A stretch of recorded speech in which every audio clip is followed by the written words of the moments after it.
from Cassie that when she did admit to not being a virgin, that she was proud of that, or that it was no big deal, or I felt like there was a little bit of conviction there and humbleness. Yeah.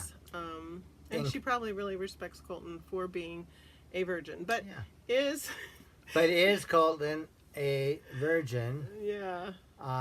And well, what do you call a virgin? I know. What's the definition so of hysterical a virgin? Because Colton said, I have done everything but the deed. So he did say and that. Basically that's every young Christian. Like, oh my gosh.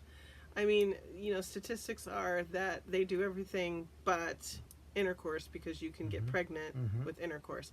And yes, there is something special about intercourse because it's the oneness right there. Yeah. But it doesn't mean that you're not a virgin if you do everything but. It's kind of like President Clinton when he said, I did not have sex with that woman. Well, because his definition was oral sex didn't count as sex. Yeah. So what do we call that? A technical virgin. Yeah. So not a technically true... you've never done it. Yeah. But you've done everything else. But so I was wondering why, like, to me, like, Colton seemed to be very experienced. Yeah. Experienced kisser. He seemed pretty comfortable with his sexuality. Yeah, I mean, like, he kissed every girl on the set. He wasn't even like an innocent virgin that we've seen, Yeah, so. We've actually worked with real virgins, and they're pretty innocent and naive. And sweet. And very sweet. And Colton's sweet too. But yeah, Colton is extremely sweet, but he doesn't and claim to be a Christian. He's not doing it because of his faith. So and that's one thing I thought about Cassie, is that she's very sexual. So obviously from that one date that they had, I went, she's probably not a virgin, which was sad. It was sad. Yeah. And sure enough, I was right. So, honey, how does a person handle their sexuality as a single person? Yeah, that's a challenge, for sure. And what we want to do is kill it off. What the church tells us to do is to repress, and not have any sexual feelings, any sexual thoughts. So I think that we have to look at sexuality in a broader term to see that sexuality is masculinity and femininity, and you're a sexual being from the time that you are born. So that means at different stages of your life, there's sexual development that's happening throughout your life. And if you kill that off, then you're not going to be able to imagine God. You're not going to be able to relate with Him. You're not going to be able to relate with other people. In fact, people who shut down their sexuality and repress have usually some major problems with turning it back on their wedding night, going from 0 to 100 miles per hour. But they also have a hard time in relationships and in relating. The other end of the spectrum is acting out. Oh, yeah. And that would be somebody, and that would be pornography or sexual sin, having sex before marriage. So the acting out with, I'm a virgin, but I look at pornography. And I get releases that way. So we don't want to repress our sexuality, and we don't want to act out. The key is, and I think this is where you can really talk about, is, you want to live from it, and you don't want to repress it, but there's something that like Bill teaches, that is so important to live out of. Yeah. How do we deal with that? And it really becomes a heart issue. It really becomes a God issue. And there's a famous quote by Pasquale, and he said, in every human being, there's a God-shaped vacuum that only Jesus can fill. And so that is intimacy with God is a prerequisite to be intimate with other people, and especially in marriage with our spouses. Oh, come on. Are you really saying that Jesus can satisfy your sexual desires before marriage? Biologically, he took care of it by creating us with nocturnal emissions. So for men. Women don't They don't have emissions. There's no such thing as I guess a nocturnal. They might have a They nocturnal. might be nocturnal, but not a nocturnal gasm. Yeah, I'm not sure about that. I have never experienced that. A nocturnal gasm. Never experienced that. Have you? Of course. Oh, okay. I was celibate Oh, for 20 plus okay, years. so goes both ways. This nocturnal physical release. Oh, come on. You don't like my great term? Nocturnal gasm. Yeah, okay. We'll put that in our dictionary. So anyway, it becomes a matter of intimacy. Intimacy with God, connection. All the women, every one of them on the show, they want to find that certain person that loves them for who they are. Yeah, and you know what's so amazing is that these women are drop dead gorgeous, and yet they can't find love. And even though they're being very sexual, like a lot of the girls are like way over sexualized, especially like Demi trying to find her identity and her sexuality, but even she wanted to be loved, and she wanted to be chosen, and she wanted to be the one and only, and she was heartbroken that she didn't receive that. And that's the true Demi. That heartbreak, that she was so heartbroken to not be chosen. And that's, every woman wants to be chosen. And every man wants to be enough. And so Colton's greatest fear is, am I not enough? Yeah. Will they not love me back? Yeah. Drop dead gorgeous women who you'd think could have anybody want them, and yet they can't find love. They can find sex. Nobody has any problem finding sex. That's right. And or you don't no even, guy has a problem giving her sex. and no guy has a problem giving sex. That's or what getting makes sex. that's what makes Colton, well, sort of unique, because he's not giving them everything. Except for that one last.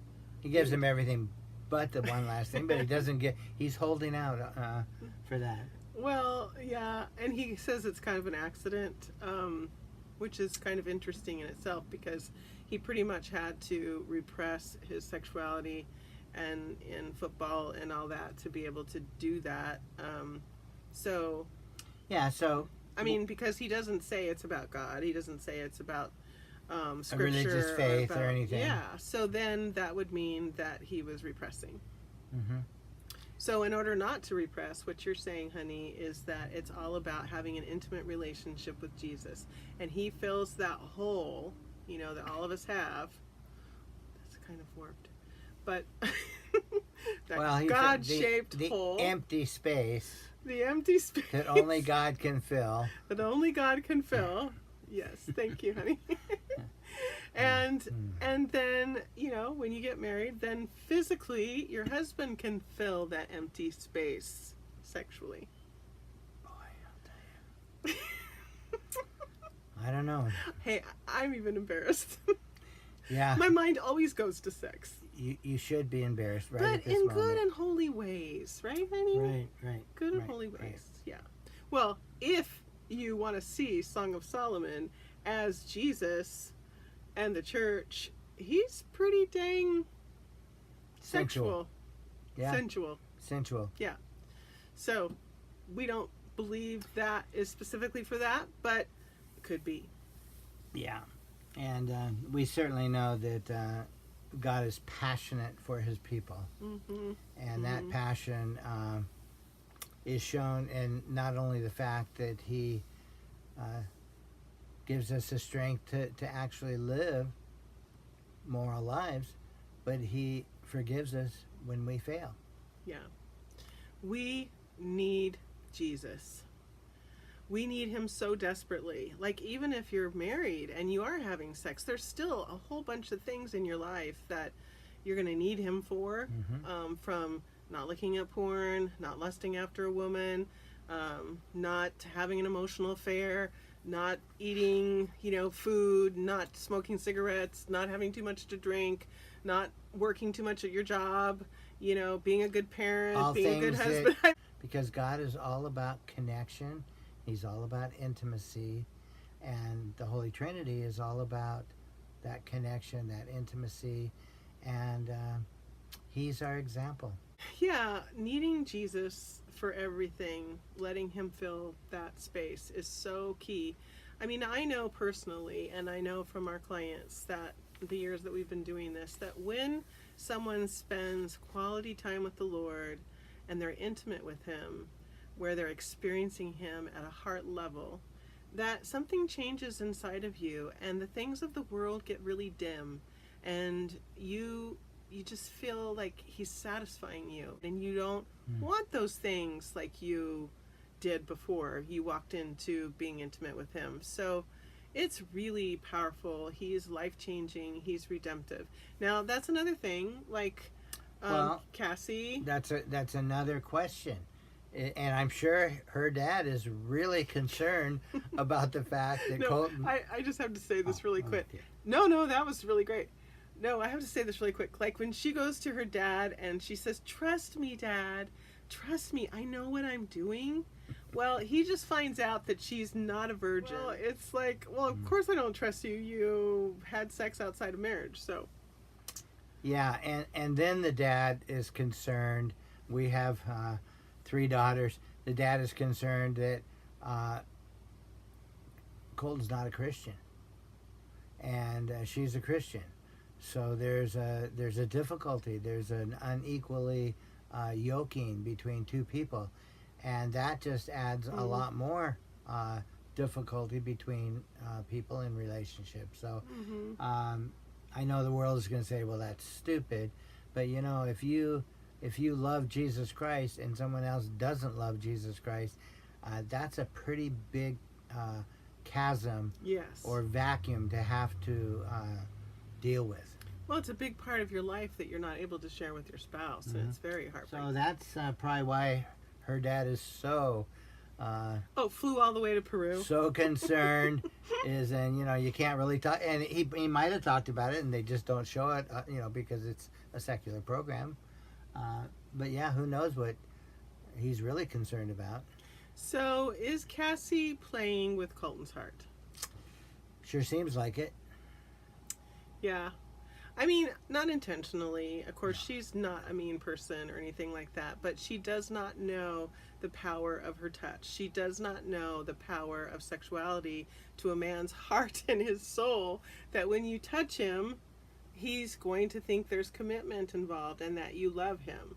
Whereas us women, if you move into our hearts and you like if you connect listen, with us you emotionally, we're going to think that there's commitment going on. And talk about why. There's a hormone that actually produces that satisfies. That's right. Like for women, we get turned on when our husbands enter into us emotionally before they try to enter us physically. And what's the hormone called? It's oxytocin. And when does a man feel oxytocin? The bonding hormone. A man feels oxytocin when he's touched. And especially after the act of sex, he feels very close to his spouse.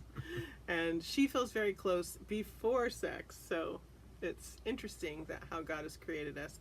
It's interesting because God has created a man to pursue a woman, pursue her heart, pursue her with respect and honor, and to get her to open up to him, not with evil intentions to get his needs met through objectification, but to really love her like Christ loves the church. And then she can respond by opening herself up to him figuratively, as well as letting him come into her, only when there's that kind of safety. Yeah. And I know that this is Chinese to most people because that's not what the world teaches. No. The world teaches is that you satisfy yourself. You put yourself first. You objectify people. That's what pornography is all about. And we have an epidemic of pornography in the United States.